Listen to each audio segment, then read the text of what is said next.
Additional content. Tropical cyclone. A tropical cyclone is named differently according to its origin as follows.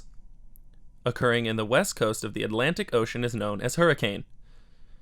Occurring in the Bay of Bengal and Indian Ocean is known as cyclones. Occurring in New Zealand and Australia is known as willy willy. Occurring in the Pacific is known as typhoon. Occurring in the Philippines Islands is known as bagyo.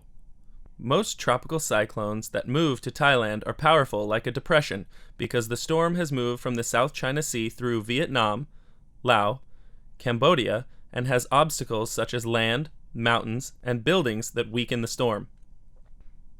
The southern region is an open area closed to the sea.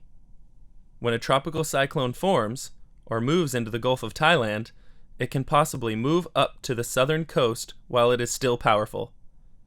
It can cause severe damage to life and property both on land and in the Gulf of Thailand.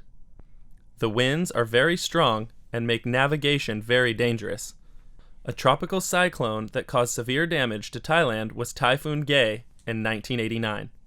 Vocabulary: Geography, Peninsula, Geology, Richter, Climate, Plain, Fault, Territory, Gulf, Intensity.